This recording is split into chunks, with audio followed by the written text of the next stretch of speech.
ಮುಂಜಾನೆಯ ಮುಸುಕಿನಲ್ಲಿ ಹಸನ್ಮುಖಿಯಾಗಿ ನಸುನಗುತ್ತಿರುವ ಈ ಕುಸುಮ ಅರಕೋಟದಲ್ಲಿ ಅರಳಬೇಕಿತ್ತು. ನೋಟ ಚಿತ್ತಾರದಿಂದ ಕೆತ್ತಿರುವ ಈ ಮಾಟಗಾರ್ತಿ ಈ ಹೂವಿನೊಂದಿಗೆ ಹೂವಾಗಿ ಬೆರೆತು ಹೋಗಿರುವಳಲ್ಲ.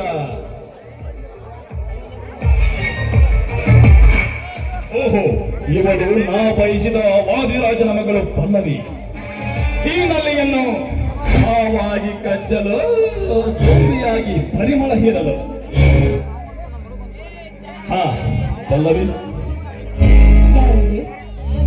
ನಾನೇ ನಿನ್ನ ತಂದೆಯ ಆಪ್ತ ಸ್ನೇಹಿತ ತ್ಯಾಗರಾಜ್ ಅಂತ. ಓಹೋ, ಅರ್ಥವಾಯಿತು. ಹೌದು, ನ್ಯಾಯವಾದಿಗಳು ಆ ಧರ್ಮದ ಮುಖಂಡ ಬಿಟ್ಟು ಈ ಗೂಂಡಾ ಡ್ರೆಸ್ ಅನ್ನು ಧರಿಸಿ ಇಲ್ಲಿಗೆ ಬಂದಿರಿದ್ರಲ್ಲ, ಕಾರಣ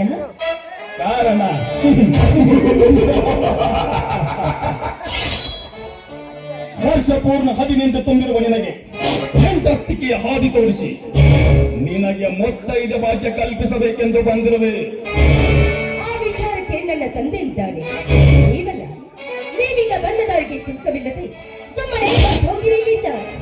ಹೋಗಲು ಬಂದಿಲ್ಲ ಪಲ್ಲವಿ. ತಾರುಣ್ಯದ ಮತದಲ್ಲಿ ತುಂಡು ತುಳುಕುತ್ತಿರುವ ನಿನ್ನ ಅಂಗ ಸೌಂದರ್ಯದ ಚೌಕಟ್ಟಿಗೆ ನಾನೇ ನಿನ್ನ ಪಟ್ಟದ ರಾಜನಾಗಬೇಕೆಂದು ಹಾರಲಿಸಿ ಬಂದಿರುವೆ. ಈ ಶ್ರೀಮಂತ ಕುವರಿಗೆ ಅಲ್ಲ ತನ್ನಾಡಿ ನಾನೇ ಪಲ್ಲದ ರಾಜನೆದ್ದು ತಿಟ್ಟವಾಗಿ ನುಡಿದ್ರೆ ನುಡಿದ ನಿನ್ನ ಗಾಳಿಯನ್ನೇ ಕಡಿದು ಹಾಕಬೇಕಾದಿತ್ತು.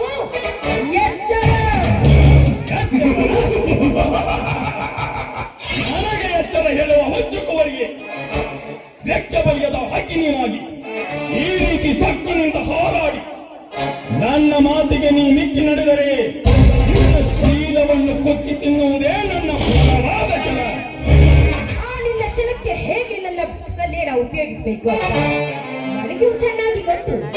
ಎಲೆ ಕತ್ತುಗಾರತಿ, ಎಲ್ಲ ಹುಡುಗರ ನೆಲೆಯನ್ನು ನೀ ಒಳ್ಳೆನೆಂದು ನಿನ್ನ ಕಲೆ ಬೀಸಿದರೆ ನಿನ್ನ ಸೌಂದರ್ಯ ಸರೋವರದ ಸೆಲೆಯೇ ನನ್ನ ಪ್ರೇಮವೆಂಬ ಬಲಿಯಲ್ಲಿ ಬತ್ತಿ ಹೋಗುವುದು ಹೋಗಿ.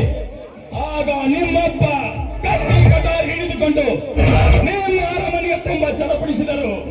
ಕುಟಿಲವಾಗಿ ಹೋದ ನಿನ್ನ ಶೀಲ ಮತ್ತೆ ನಿಯಮ ತುಂಬೆ ಬರಲಾರದು. ಜ್ಞಾಪಿಸಿಕೊ. ನೀನೊಬ್ಬ ನ್ಯಾಯಾಧೀಶರು ಎದುರು ನಿಂತು ನ್ಯಾಯ ಅನ್ಯಾಯಗಳನ್ನ ವಿಚಾರಿಸುವ ವಕೀಲರ ಇಂಥ ಹಲವಾರು ಕೆಲಸಕ್ಕೆ ಕೈ ಹಾಕಿದ್ರೆ ನಿನ್ನ ಅಜ್ಞಾನ ತುಂಬಿದ ಬುದ್ಧಿಗೆ ಬರೆ ಎಳಿವೆ ಚೋಕೆ.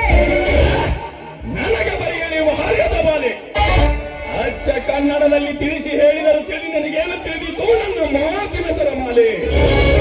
ಪಲ್ಲವಿ, ನೀವೀಗ ನನ್ನ ಮನಪ್ರೇಯಸಿಯಾಗಿ ಬಂದರೆ ಇಂದಿನ ಸಭಾಂಗಣದಲ್ಲಿ ರಾಣಿಯಾಗುವೆ. ನೀ ನನ್ನ ಜೊತೆ ಸೇರಿ ಏನೋ ಹುಚ್ಚ, ನಿನ್ನ ಚುಚ್ಚು ಮಾತಿಗೆ ಮಳ್ಳಾಗುವ ಮಕ್ಕಳಲ್ಲ ಈ ಪಲ್ಲವಿ. ನಿನ್ನಂತ ಇಂದ್ರನ ಸಭಾ ದಿನ ನನ್ನ ಮನೆಯ 10 ಭಾಗದಲ್ಲಿ ನಡೆಯುತ್ತಿದೆ. ಗೊತ್ತಿಲ್ಲವೇನೋ ನಾಚಿಕೆ ಇಲ್ಲದ ನರ ದಾಮಣೆ. ನಾಚಿಕೆ ಎಂಬ 3 ಅಕ್ಷರದ ಮರ್ಮನ ತಿಳಿದುಕೊಂಡಿದ್ದರೆ ಈ ಕಾರ್ಯಕ್ಕೆ ಕೈ ಹಾಕುತ್ತಿರಲಿಲ್ಲ ಪಲ್ಲವಿ. ಈ ಕೆಲಗಾರ ತ್ಯಾಗರಾಜನಿಗೆ ವಿರೋಧವಾಗಿ ವರ್ತಿಸಿ ನಿನ್ನ ಕಡೆ ಬರಹದ ಕಹಳೆ ಆಕಾಶದ ತುಂಬ ವ್ಯಾಪಿಸಿ ಆ ಕೈಲಾಸದ ಪರಶಿವನ ಬಡಾವಣೆಗೆ ಶಿಫಾರಿಸುವುದಿತ್ತು. ಎಚ್ಚರದಿಂದ ಒಪ್ಪಿಕೋ ನನ್ನ ಪ್ರೇಯಸಿಯನ್ನು. ಪ್ರೇಯಸಿ?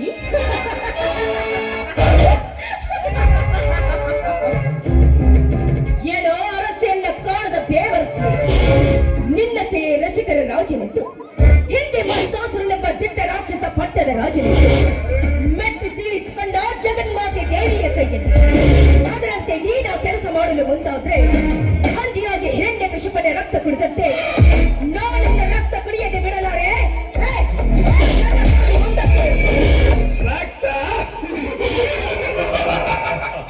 ಅದು ಈ ಜಾಲಗಾರ ರಕ್ತ.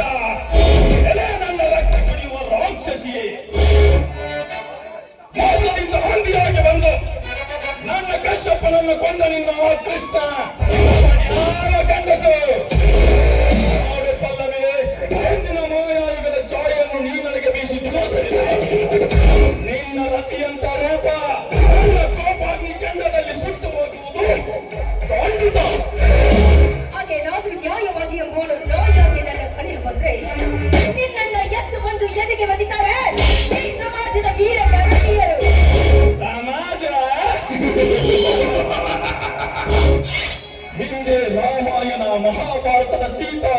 ಜಾತಿಯನ್ನು ಕೆಣಕಿದಾಗ ಏಕೆ ಮೌನವಾಗಿ ಕುಳಿತಿದ್ದು ಈ ನಿನ್ನ ಸಮಾಜದ ಜನರು? ಈ ಕಲಿಯುಗದ ದೇವರೇ ಕಂಡನೆಂದು ನಂಬಿ ಪಾದ ಪೂಜೆ ಮಾಡಿ ಶ್ರಮಲಿಂಗದ ದರ್ಶನಕ್ಕೆ ಹೋಗಿ ಹರ್ಷಲಿಂಗದ ಹರೆಯದ ಹುಡುಗರೊಂದಿಗೆ ಸುತ್ತಾಡಿ ಬರುವ ನಿನ್ನಂತ ಹರೆಯದ ಹೆಣ್ಣುಗಳಂತಿಲ್ಲ ಈ ನಿನ್ನ ಆಳ ಸಮಾಜದಲ್ಲಿ. ಸೋಲಸುವೆಯದಾರ ನನ್ನ ಗಂಡನೆಂದು ಆರತಿ ಎತ್ತಿ ರಾತ್ರಿ ವೇಳೆಯಲ್ಲಿ ತ್ರಿಮೂರ್ತಿಗಳ ಅಂಗ ಸುಖವಹಿಸುವ ಮಾಂಗ ಜಾತಿಯ ಹೆಣ್ಣುಗಳಷ್ಟಿಲ್ಲ ಈ ನಿನ್ನ ಸಮಾಜದಲ್ಲಿ. ಶ್ರೀಮಂತ ನವತರಣಿಯಂದು ಕೈ ಹಿಡಿಯಲಾರದೆ ಹರಿವಿನಾಗಿ ನನ್ನಂತ ಹುಡುಗರ ಗಣ್ಯತಿ ನಿನಗುವ ನಿನ್ನಂತ ಹರೆಯದ ಹೆಣ್ಣುಗಳಷ್ಟಿಲ್ಲ ಈ ನಿನ್ನ ಸಮಾಜದಲ್ಲಿ. ಅಂದಾಗ ನಿನಗೆ ಭಯ. ಈ ಮಾತನ್ನ ಬಗಳವ ನಿನ್ನ ರಕ್ತ ಚೋರತನದ ರಕ್ತ. ಚಾರತನವೆಂದು ಬಗಳಿದ ಜಾರಿಯ ಮುಗಿಯಿತು ನಿನ್ನ ಸೀಲದ ಸೌಂದರ್ಯ.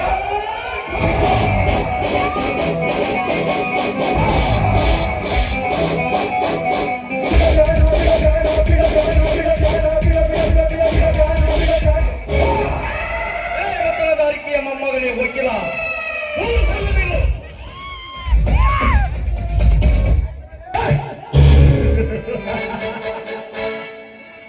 ನಿಮ್ಮಂತ ಸ್ವಾರ್ಥಿ ಶ್ರೀಮಂತರ ಶಿರ ಹರಿದು ನಮ್ಮೂರು ದ್ವಾರಬಾಗಿಲಿಗೆ ನೇತು ಹಾಕಲು ಬಂದ ಪರಶುರಾಮ.